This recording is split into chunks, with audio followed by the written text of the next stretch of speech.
Okay, I'd like to welcome everybody to this month's AVERT webinar. My name is Julian Drugan. This month we have Associate Professor Mario Peucker speaking to us about his new book, Democracy Strikes Back, Understanding and Countering the Rise of the Far Right. To begin, I'd like to give an acknowledgement of country and to say that in the spirit of reconciliation, I'd like to acknowledge the Gadigal people of the Eora Nation as the traditional custodians of this country and the land that I'm on at the moment, which is the area of Sydney and Macquarie University. So this week we have Associate Professor Mario Peucker speaking to us about his upcoming book, which I believe is due to be published early in the new year. His new book is Democracy Strikes Back. Many of us, I think, know Mario very well for all of the work he's done over many years looking at far-right extremism, issues of violent extremism, but also democracy promotion as well. Mario is at the Institute of Sustainable Industries at Livable Cities at Victoria University, but he's also an executive member of the Centre for Resilient and Inclusive Societies and a member of the AVERT Steering Committee as well. And as I said before, Mario has been undertaking research in this space of the far right all the way back to 2003, both in Europe and also in Australia. So we're going to hear the presentation in a moment. It will go for about 40 minutes.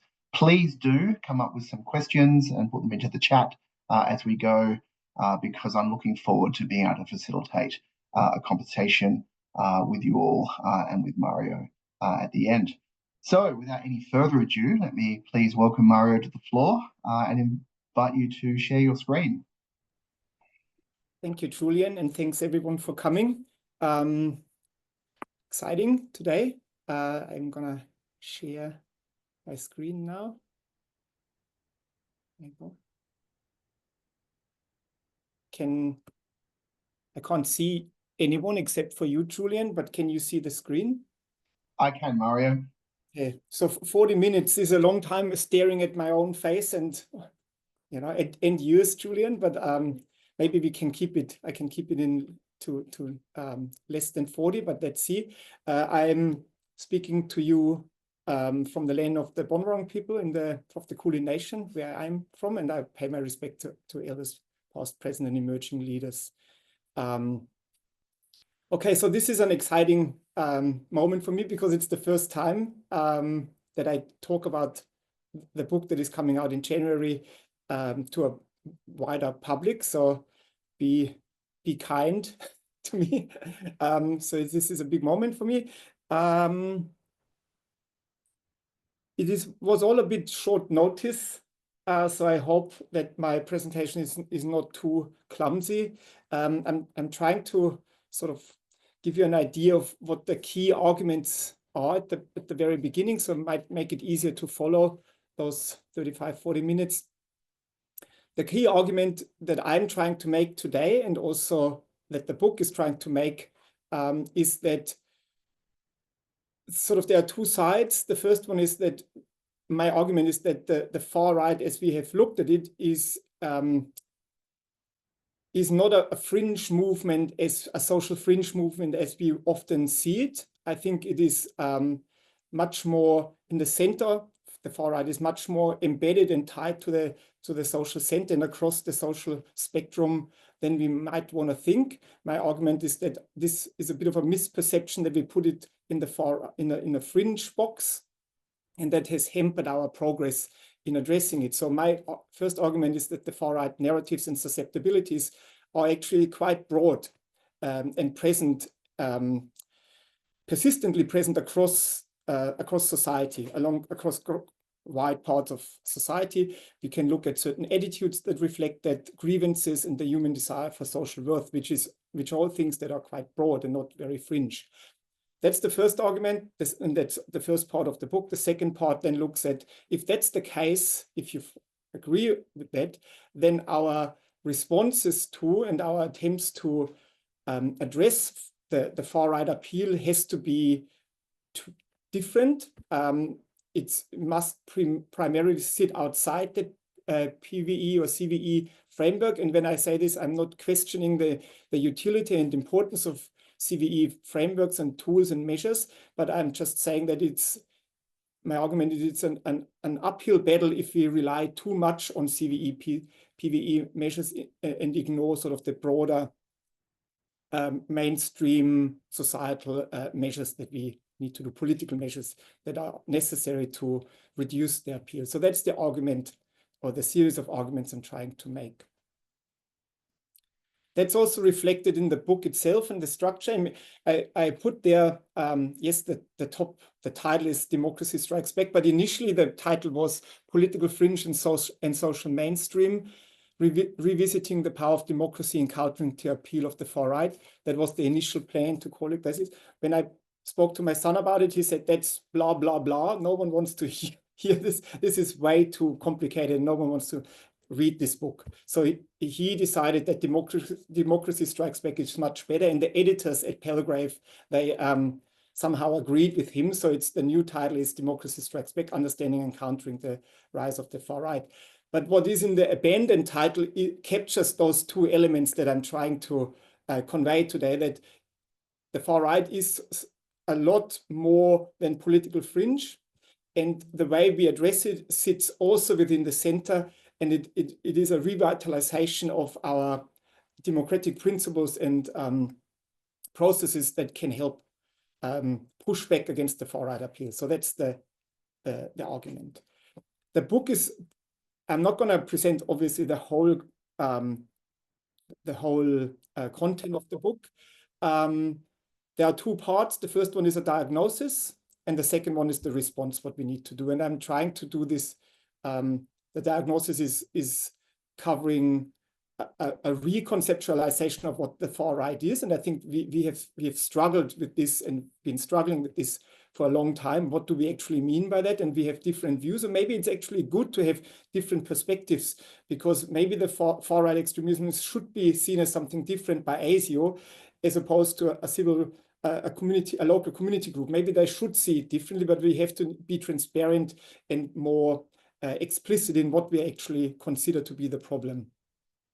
The second part in the diagnosis is then exploring those susceptibilities that cut across societies. And the third part is recruitment. That together is the diagnosis. And then in the second part of the book, there's a discussion, a broad discussion, what's often considered a whole of society approach to how to reduce those diagnosed susceptibilities outside, or mostly outside, the CVE framework. And as I said, I don't want to disregard the importance of CVE. It's just that the book doesn't really focus on that very much. You see the numbers here. These are the sort of the chapters of the book. In the response, I talk about strengthening liberal the commitment to liberal democratic principles, broadening space of dissent, activating civil society, and enhancing opportunities for recognition. I'm going to come to those parts in the second half of the presentation. So a little bit about the diagnosis. I mean, what I've said already in the introduction captures sort of my main points. The susceptibilities I divide into three parts: the attitudes, grievances, and the human desire to matter, which is a reference to the quest for significance theory. But let's look at the attitude sections first. Of course, attitudes don't determine whether someone is far right or not, or joins a far right group or not, but it does play a role. And interestingly, many of the definitions of far right extremism rely heavily on ideology, despite the fact that we question that the ideology are really sort of the key driver, really, of the radicalization process. So different. I mean, you all are aware of Moody's and Carter's attempts, or sort of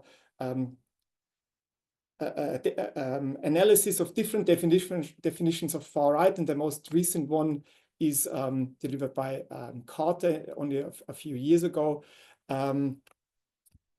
She came up with those key markers: authoritarianism, nationalism, racism, xenophobia, anti-democracy, and populism or anti-established rhetoric. So if we look at those ideological markers, we would end up, and that's a bit of a guess there in terms of proportion, but we would end up with about 20 to 15 to 25 or 30% of the population being far right, because authoritarianism, nationalism, racism, all these factors are actually quite widespread. Maybe not majority widespread, but pretty widespread, certainly not limited to the fringes. It is, as I said, we've had for years the discussion what role ideology even plays, or those ideological attitudes. At the very least, you would say if someone has those attitudes or holds such attitudes, they are less willing to reject far-right narratives. Maybe they are not necessarily drawn into far-right extremist groups, but they have sort of their resistance to that is lower. Some far-right extremist groups would not even target people without those attitudinal patterns, because they would not even be considered to be suitable, whereas other far-right groups would. So it depends. Yeah. To make that argument, how widespread those attitudes are in society, I look at many different surveys, but I just mentioned two here that might be a bit, I found them quite shocking initially. 19% of in a representative survey of the Law Institute found that in some circumstances, they agreed that in some circumstances a non-democratic government can be preferable, and 7% additional were indifferent to the type of government. Didn't really matter to them. Another finding from the Australian Value Survey in 2018, just before the pandemic hit, 1/3 of Australians considered it fairly good or very good to have a strong leader who does not have to bother with parliament in the election. It's pretty surprising that, I mean, 1/3, and if we look at the number before, 1/3 to a quarter don't seem to be particularly, committed to democratic principles there. And we could look at many other surveys and studies that would come up with similar arguments for the other ideological markers. The second perspective on that, around that, the argument that those supposedly far-right ideological attitudes are widespread is a more like a historical one. When we look, for example, at white supremacy has its historic origins in the center of society. I mean, we know that that applies to Australia, but it applies to many other countries. White supremacy was not a fringe belief at all. It was the founding principle of Australia, and it was the founding principle of many other countries as well. I'm not finger pointing at Australia, but white supremacy in a post-colonial ethno-national project is just really omnipresent. It is basically defining what the heartland is, what the good life in Australia. When I refer to Target's concept of heartland, the historically embedded normality was based on white supremacy in Australia and other places. We could look at the parliamentary debate in 1901 after Federation, what Edmund Barton said, what other people said. It was absolutely the norm. Maybe I just quote Edmund Barton there in 1901 when he said in Parliament, that was in the context of the White Australia policy, the Immigration Restriction Act. He said, "I do not think that the doctrine of the equality of man was really ever intended to include racial equality. There's no racial equality. There's that basic inequality. These races are, in comparison with white races, I think no one wants convincing of this fact, unequal and inferior."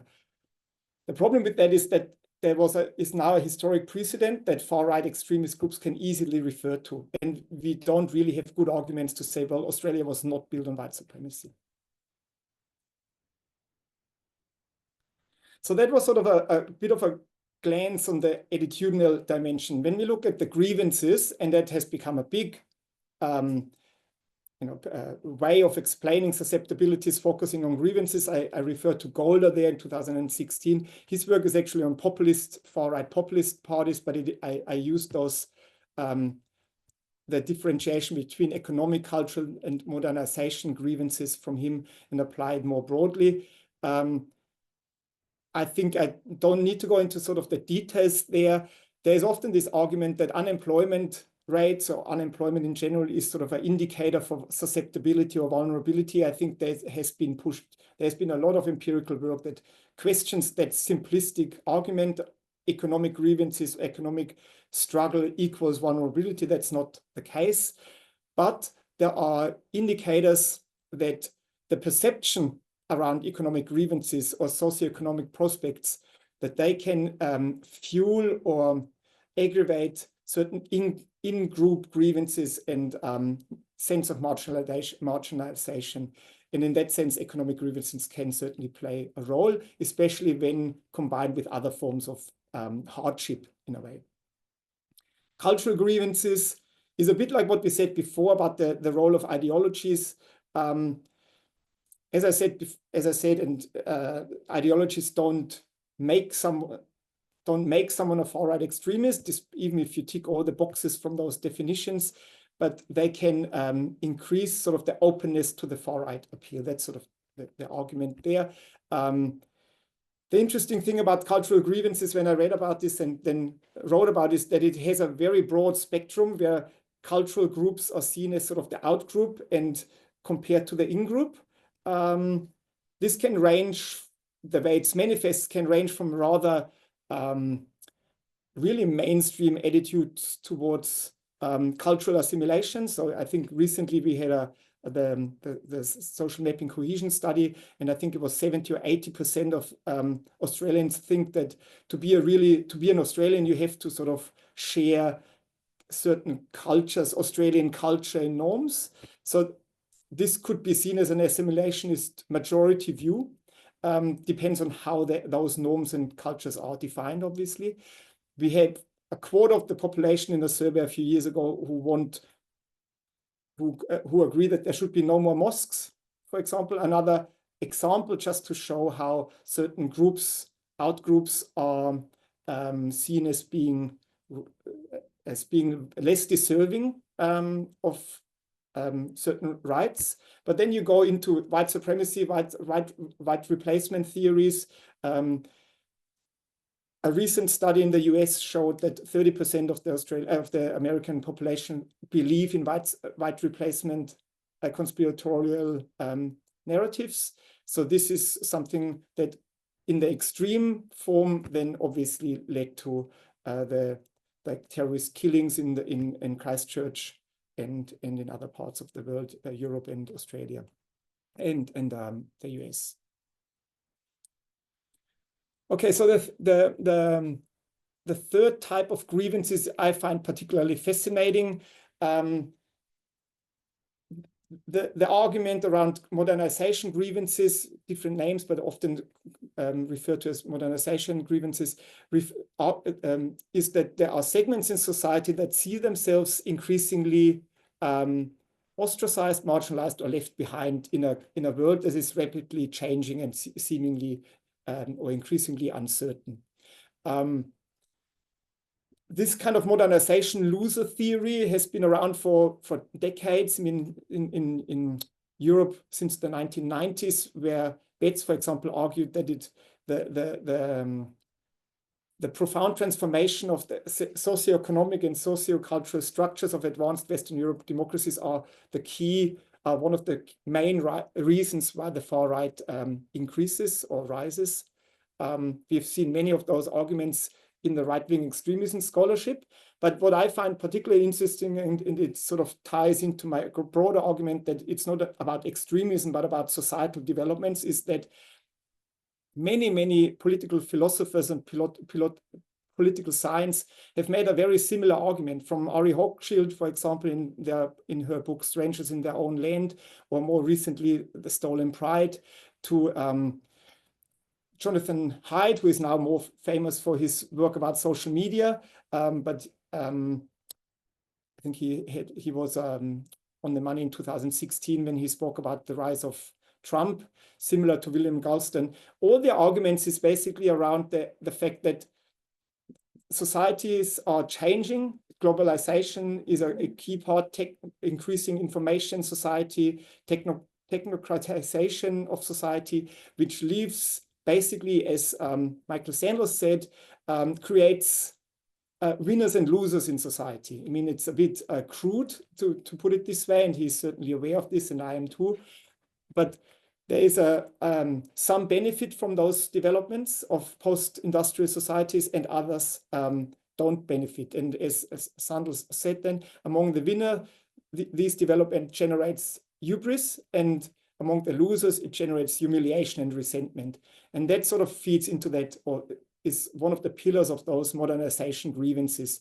But the way Sandel and all those others argue around this is that it's not something that only happens on the fringes of society. This happens everywhere across societies in certain parts, whether it's Detroit, in urban places, but also regional, rural places. I might quote what Sandel said in Tyranny of Merit. It reconfigured the terms of social recognition in ways that elevate the prestige of the credentialed professional classes and deprecated the contributions of most workers, eroding their social standing and esteem. And Sandel then argues this has increased fear of cultural displacement within substantial segments of white working class. The concept about working class is contested there, and they apply certainly a very broad notion of working class, but the point is that it's much broader than on the fringes. And interesting that there's a fear of cultural displacement, which is not so dissimilar to, or it's only a step away from ethnic or white replacement theories. So these were sort of now we covered sort of the attitudes and the grievances. I want to be rather brief on this third pillar of susceptibility, the human desire to matter. It has been discussed a lot in radicalization theory under the terms of quest of significance from Bluglansky, but it has its origin in broader psychological research and scholarship from Viktor Frankl's man's search for meaning, or probably the most famous one is Maslow's hierarchy of needs. So this is the need for recognition. This is not a pathology that sits sort of on the fringes, but this is, as Kruglanski, one of the key proponent of the quest for significance theory, said, it's definitive of the human condition, desire to matter. We all have that, to be someone and to have meaning in our lives. The quest for social worth, the desire to matter, to feel worthy and appreciated by others whose positive regard one seeks. Again, this is not fringe. This is everyone in this Zoom room and beyond in society. And the argument that have been made around this is that due to structural systemic factors and developments in contemporary Western late capitalist societies, the opportunities to meet those social needs, those needs for social worth, have diminished. And this is a gap where far-right recruitment and narratives can easily tap in and be quite successful. And we can go back much further. There, it's not a recent development, or it's not a recent theory to look at it this way. I find it interesting that, and we had a conversation about this today, that many philosophers and political scientists or psychologists almost 100 years ago or 80 years ago came to very similar conclusions. Hannah Arendt, for example, wrote about the existential loneliness and its link to totalitarianism. And she wrote, the experience of not belonging to the world at all is the common ground for terror and totalitarianism. And we could go back to Erich Fromm, Escape from Freedom in the 70s, Herbert Marcuse, The One-Dimensional Man, and many others. More recently, a German philosopher, also critical theory, Hartmut Rosa, wrote in his book Resonance about the conditions in the modern or late capitalist society that has led to what Sandel called the bewilderment and dislocation wrought by the rapid pace of change in an age of globalization and technology. So here it links again to the modernization grievances as a susceptibility factor. So this is sort of the diagnosis in a nutshell. I hope the book is more convincing than I was in this short time, but I mean, it was just to give you a bit of a glimpse there. The attitudes, ideological factors can decrease resistance to certain forms of recruitment. Grievances are widespread and common. across population and make us all in a way vulnerable. So it's not only that we single out and stigmatize certain parts of the community, and the human need for recognition and self-worth is something that is present everyone, and people are going to pursue that in one way or another. And based on that diagnosis, I tried to then develop sort of a program how we respond to that mostly in a preventative way, as a form of bottom-up democratization in a way. And the beauty is that this is not a tool or a strategy to fight the far right or the rise of the far right. This is addressing much more than that. It addresses many social ills and grievances that are completely unrelated to far right extremism. I'm going to be more like it is sort of a run through the response chapters in the book, just to give you an idea what it's focusing on. The first part is on education, and I'm well aware that we cry education when we run out of ideas, and then education has to fix it. So I'm aware of this, and I hope I discuss it critically, or the book discusses it critically. There are certain elements in there, and the bold subheadings here on this slide try to capture that. Yes, pro-diversity and anti-racism education plays a big part of this, but I'm very reluctant to see anti-racism education as a PVE measure. This can sort of strengthen resistance and reduce receptiveness to certain far-right narratives, but it is not a CVE tool. It has much broader benefits, obviously. History education, the reason why it's in there is because so many people that have joined the far right, especially neo-Nazi groups, have started their journey questioning the way what they've learned in high school about the Third Reich and Nazism. And I find this absolutely fascinating that we seem to fail in history education to get this right. We create interest without offering the depth that this seems to require to explore the real complexity of Hitler's Third Reich and Nazism in general. It does not only apply to neo-Nazis and Nazism. The Southern Poverty Law Center said recently to teach narrow versions of slavery, obviously in a US context, racism and discrimination does us all a disservice. Understanding our nation's past and how it manifests in the present provides us with viable paths towards building a more equitable and inclusive society. I think it captures that quite well. It is, again, not a tool, but it is something that makes society more democratic, or has the potential at least to do that. Other parts of that educational chapter looks at preventive counter-narratives, and more recently strategies for inoculation. They are obviously valuable contribution. I'm not entirely sure how applicable they are in educational contexts. In certain ways they may be, but it's challenging to incorporate into a school curriculum, for example. Lastly, what's more easily incorporable into a school curriculum is strengthening critical thinking and digital literacy. We have seen examples in the Scandinavian countries that works quite well. If it's done properly, there have been mistakes in the past, and that's not my judgment, that's judgment from experts on digital literacy, how not to do it and how to do it, but this is part of the educational approach. The second section in the response part is around dissent. I think this is something that has been discussed quite a bit. We all struggle how we can implement a more a political approach that strengthens the spaces for dissent. What we are seeing at the moment is that the space for confrontational citizenship and dissent is rather shrinking. We have legal, there's sort of a tendency towards criminalization of dissent and shrinking spaces for public protests. So that's a concern there, of course.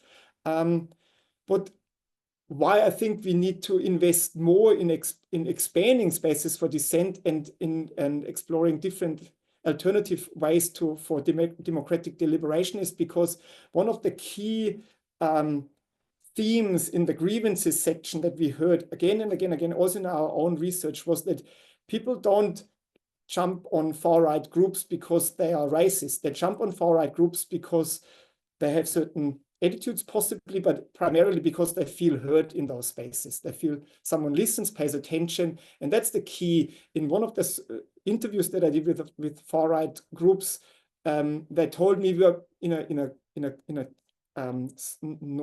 local conflict.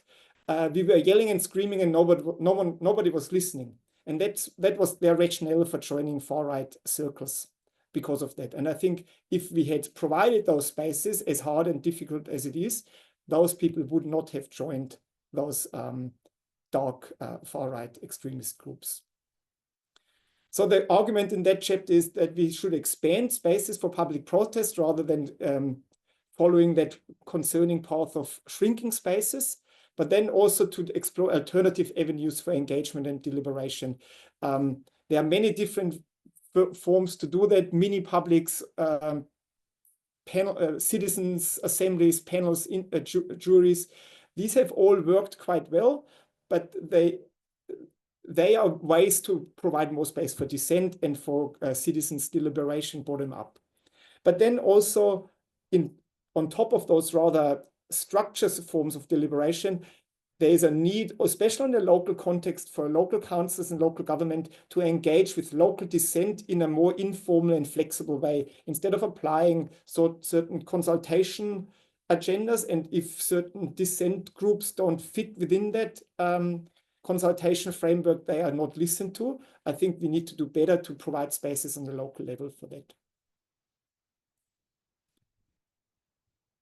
The next chapter looks at the role of civil society and community. The general idea is that a vibrant civil society functions as a pro-democratic antidote to anti-democratic movements, also far-right movements, and it builds and it measures to strengthen society can be regarded as a valuable contribution to fostering democratic culture. So again, regardless of whether this is used against the far right or not, having vibrant civil societies have many benefits.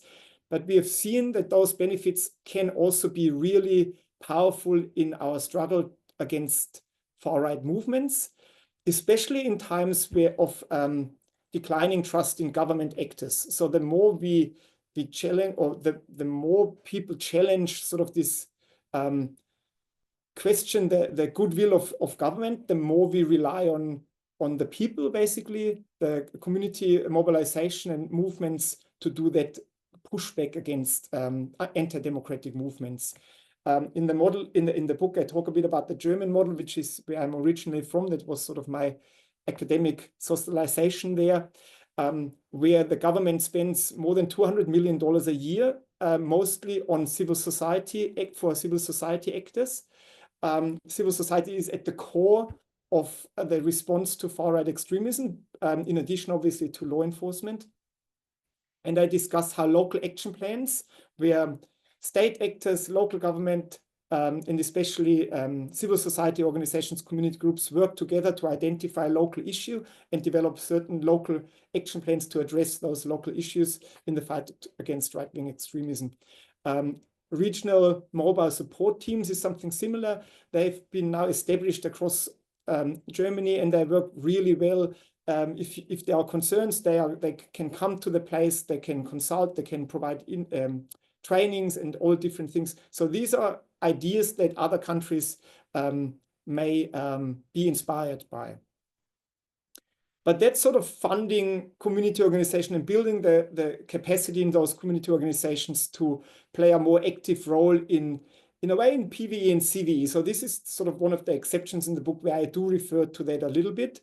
But civil society grassroots movements can also play a really important role in countering far-right movements without that funding, without that structured approach. Really, grassroots movements can be super efficient, and there have been studies that looked at, for example, how civil society protests against the Golden Dawn in Greece, how they have affected the voting behavior in those local areas where the protests have been held or were particularly effective.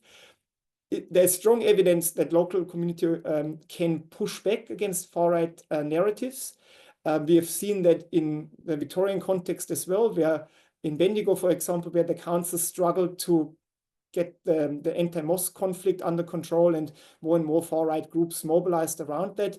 It only was turned around when a local civil society network, which called itself Believe in Bendigo, became active and pushed back. That was the decisive factor. Civil society is key, and there are many other examples also in Australia that confirm that. The last point, and I think it's the last slide as well, addresses this the susceptibility factors of the need for recognition of social worth, this quest for significance, as Kruglanski has called it. The basic argument is in my book, outside of CVE, that our society has, and policymakers have opportunities to create more opportunities to meet those basic needs in our everyday life. Primarily through community work and meaningful work at the workplace. I found a really interesting point there that I think is quite convincing in a study on formers from Sweden, white supremacy formers, where one member of a Swedish white supremacy group said, the reason why I joined that group was because I felt I belonged. The comradeship, I don't think politics really played a big part for me. That they could just as well have joined Sweden's biggest skateboard club. This group just happened to be about xenophobia and extremist right. So my question is, why don't we have more skateboard clubs, basically, to put it this way? The chapter then differentiates between building more opportunities in community spaces through civic involvement in formal and informal sporting groups, for example, but many other opportunities down to community gardens. Obviously, community gardens is not a CVE measure and shouldn't be a PVE measure, but it is an opportunity for people, and that has been empirically proven as well, like sporting clubs and volunteering, to meet those basic needs. People have said that explicitly. This is where I find all the stuff that I was looking for: social connectedness, respect, recognition, belonging. This is what, if we have more of those opportunities, and the volunteering rates have been decreasing, which is concerning, if we have more of those opportunities, the chances of far-right groups tapping into those vulnerabilities would be much smaller. And what's probably most outrageous for many is that looking at the importance of dignifying and meaningful work, we spend so much time at work that it would be weird not to also look at opportunities to meet our social needs for recognition and social worth at the workplace. And that's actually there's a long history in the scholarship around democratization of workplaces, occupational citizenship around this.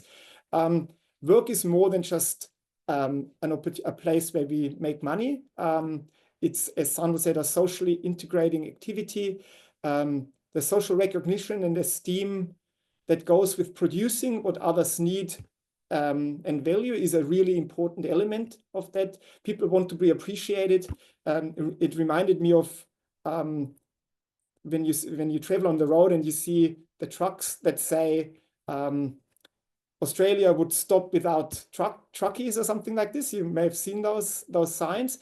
People want to be needed. They want to see that their work is worth something, makes a contribution to the society. And if our work environment doesn't provide for that, we are more and more deprived of that. And again, this applies more to what some refer to sort of the modernization losers in that part of the segment of the workforce than to those elite sort of credentialed information society segments of work. So the argument is then, what can we do about this? Yes, there is something that was called distributive justice, wages, salary, taxation. The way we tax, our taxation system reflects what a society values. And if capital gains tax, for example, is much lower than, for example, income tax from work, that sends a message to society. So the argument is that taxation can play a role in this, but it is not all about money. It is about autonomy and voice at the workplace.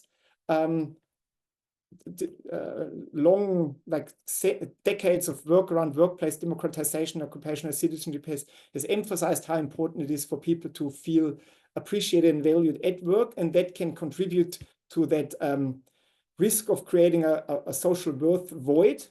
And the last point is that, and I think Australia is actually not bad in that regard, that policymakers can signal that all forms of work is really valued and important. I was having a conversation with my son this morning about essential workers during the COVID-19 pandemic were like, they were our lifelines. And all of a sudden we realized how important they all were to us, and they were appreciated also in the political talk.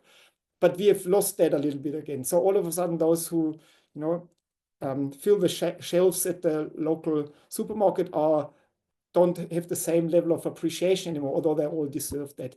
I understand that this talk might sound a bit weird for some people because it's really so remote from our conversations about right-wing extremism. But if we take that argument seriously, that we look for social worth and recognition, and we find it, and we want to find it in our daily life, then those workspaces play an important role as well. And that's where we are again with the argument. The narratives, far-right narratives and susceptibilities are present across the societal spectrum.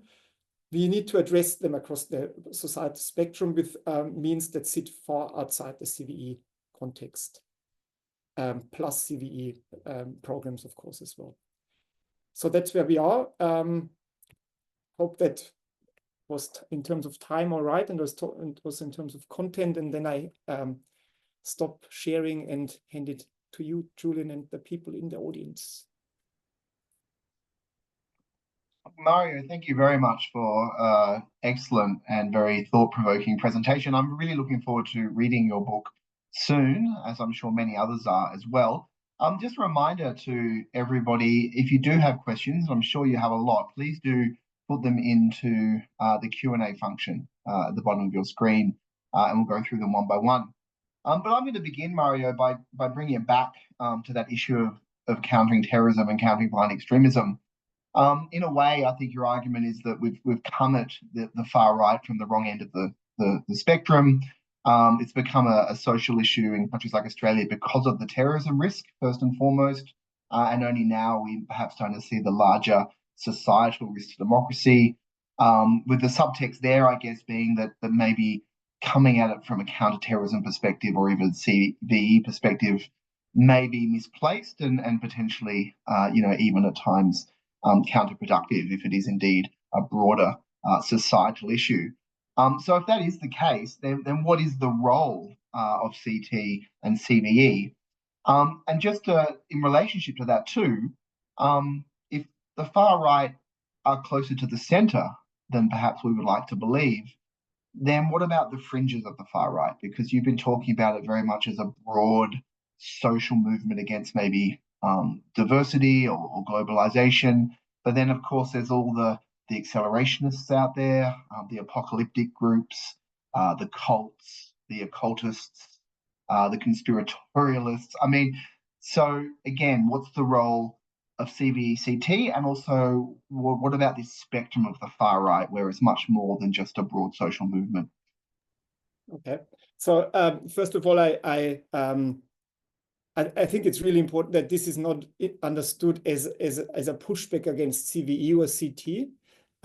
That is needed for those groups that you mentioned. For me, it's my interest lies in the pathways into the far right and what happens at the sort of the margin and the extreme fringes of the far right. This is certainly where we need to have those CVE measures and CT. I think I'm not questioning that at all. I think that the approach, especially in Australia, was that extreme countering violent extremism started obviously, or not started, but I mean it's a child of 9/11, and it was out of this context that we focused on violent extremism. And I think it was the right thing to focus on violent jihadist, or whatever name or label we use, jihadist violent extremism, because the risk or the threat of jihadist violent extremism was always by and large violence, terrorism. That's the threat that came from there. They didn't threaten democracy in Australia, really. I mean, it's hard to argue that they really undermined the principle, because it was such a fringe of a very small group that there was no risk to democracy that they posed. But the violence was the risk. And that was important. That's where CT and CV should be the focus on, also ASIO. But then we applied that sort of a similar lens and approaches and programs and expanded it to right-wing extremism, not seeing that right-wing extremism came from a completely different corner of society. The risks are completely different. And we can certainly learn some things from our CVE approaches in the early 2000s, but not too much when we apply it to the far right. Whereas in other contexts, Germany has a long history since the 90s or even before of it was called combating far-right extremism. It was unrelated to CVE, although the C sounds similar, but it was always framed as a threat to democracy first and foremost. And it's a completely different angle that was all based on the threat to democracy for historic reasons, obviously. I mean, I understand where it's coming from, but that created a very different approach and lens and a different understanding. It was normal to acknowledge that far-right extremism was part of our society. It has always been part of society. But in Australia, because of that history of the 9/11 framing, it has always had a different angle.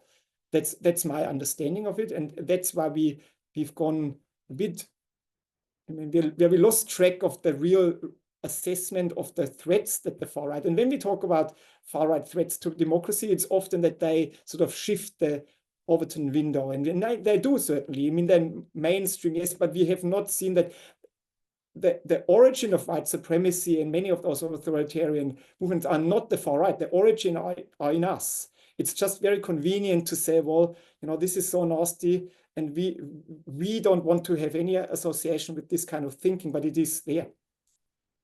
All right.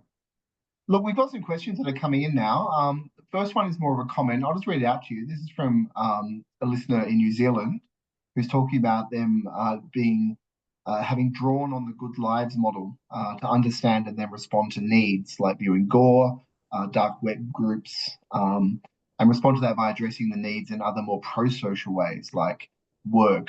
And your presentation certainly speaks very much to that work in New Zealand youth.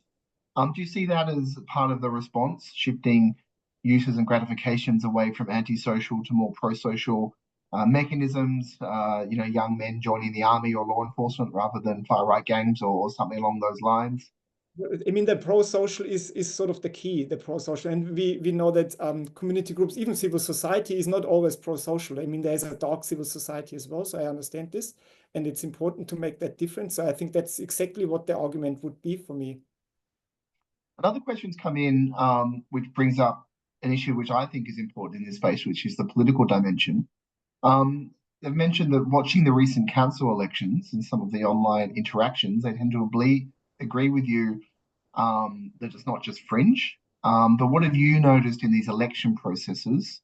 And does this behaviour fit your framework? And I would just echo that, saying that if you look at the history of far right in the 20th century, it becomes dangerous once it becomes a political movement, and it's politicians and political opportunists perhaps who become the real danger there. Do you see a political aspect to this?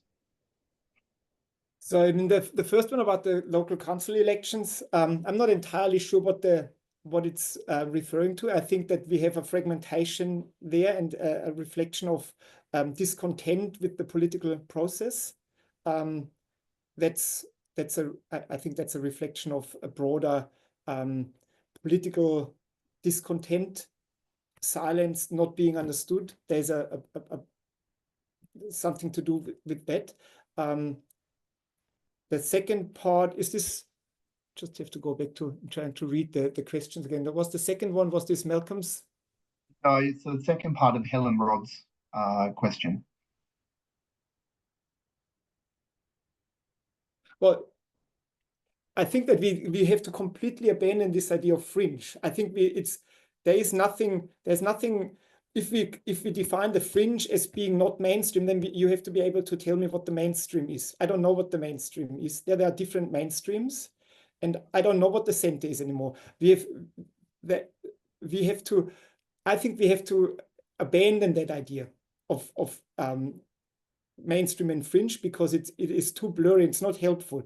We have to define what we actually mean. What's the problem of those supposedly fringe groups? What do they challenge democratic processes? Do they undermine democratic processes if there is a risk there, or do they have other social harm potentials? Then we look at that. But whether they are sort of in line with what we would like them to be or not is I think it's not it doesn't help us. We get confused by that, and it doesn't, we don't get any further. If you read the Herald Sun and you read something what Andrew Bolt write, and you think, what the hell, how can this be considered to be but it is the mainstream for many people, whereas in other places it is not. So if you read the Guardian, and it's vice versa. So those Andrew Bolt supporters, they think, what's going on in this woke world out there? So I don't know what the mainstream is anymore. 75 million people voted for Trump. So I've got some more questions that have come through. There's a question here about your assertion that it's this quest for meaning and significance that drives people into these extremist positions. However, this quest for meaning is integral to the human condition. So how does an understanding of something that's so universal help us explain something that's very particular to our time, which is these broad movements towards the extreme fringes, or if you don't want to call them that, towards the far right? Well, I mean, this search for meaning is human condition, yeah. I agree with that, but how it manifests is obviously very different. I mean, you can look anywhere. Why is it coming up more now? I'm not sure whether it is. We should just pay more attention to this when you look at the historical context. What I mentioned, Hannah Arendt and Fromm and others, it is a condition of the post, like the modernity, you could say, or post-modernity even. I argue that globalization and neoliberal capitalism has contributed to conditions where it's less available to find those connections in your daily life. If we go back to Durkheim, for example, we live in an organic society. We are connected. We have connections that are organic, that are part of our daily life. The more we move into the sort of a modern fragmented society, the more shallow it gets, the more commodification happens, and then we have less opportunity. If we don't have time for volunteering because we are stuck at in traffic, because we have to commute, because we have to buy a house, there's a big context there where there are less opportunities now than there were in the past. And my sense is that they're increasingly less. So when we look at the numbers for loneliness, for example, this is empirical stuff. And loneliness is a very common, is the new pandemic, as it has been labeled since the 2000s or even before, because we have less opportunities to connect properly with other people and find social worth and social connectedness. Social media certainly plays also a role. That there is a whole range of things. I don't feel qualified to really say how this is a complex societal structural development, complexity there.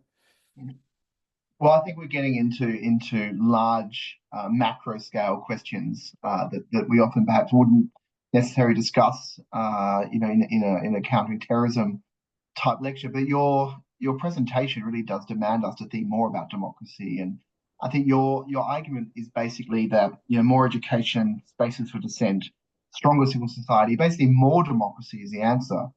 But I guess the question might be, if you want to be provocative, maybe democracy itself is not working in the ways that it once did, because the external circumstances have changed around things like globalization, environmental risk, and so on. And so we've got some questions, I think, that have come in around, what else might be useful here. And there's one question around, do you see trade unions playing a key role in covering up the sort of vulnerabilities there of people? And then another question around, unconditional universal basic income as well. So if you could just quickly respond to those. Well, I mean, the trade union is spot on. This is exactly what it is. And it also reflects the decline of trade unions also reflects those societal developments that we were trying to sort of touch on just now. So there's less collective action. There's a legal element to this because we have limited the legal scope or legality scope basically of collective action. But trade unions are exactly a space where people find meaning, purpose, meaning and purpose in the workplace. So I think that's really important. That's also briefly mentioned in there. What was the other one? The income, the basic income. Well, I'm not sure. I mean, it could be, but at the same time, my argument is drawing from all those different people. People don't want to just have money. It's about recognition of their contribution. This contributive justice is the key. It's not just giving them money to say, well, there you go. But I mean, it's also giving people a chance for a dignifying life more broadly is appealing. But work is for many people, it's part of dignifying life, not just having the money for it. I mean, I think that money issue is again an example how we become quite the argument can become quite shallow. It's not a monetary thing, or again we fall into this commodification argument. Yeah, you did mention that issue of perceived grievance and that issue of perceived identity, fragility as well. Look, Mario, we all, I think, wish you the absolute best for your book, and I know and I think many of us are going to be reading it avidly once it comes out after Christmas and the New Year. It's been an eye-opening and a wide-ranging discussion and presentation. So thank you very much on behalf of everyone here in the AVERT network for presenting to us. Just a note to everybody listening that this video, plus all the previous webinars for AVERT, are available on the website. And indeed, at the moment, I think you can also see the presentations from the recent AVERT symposium that was held in Melbourne a little while ago. So please go onto the website and have a look for those. You can also join the mailing list online so that you'll find out about future events from AVERT, and we have LinkedIn and YouTube social media presences as well.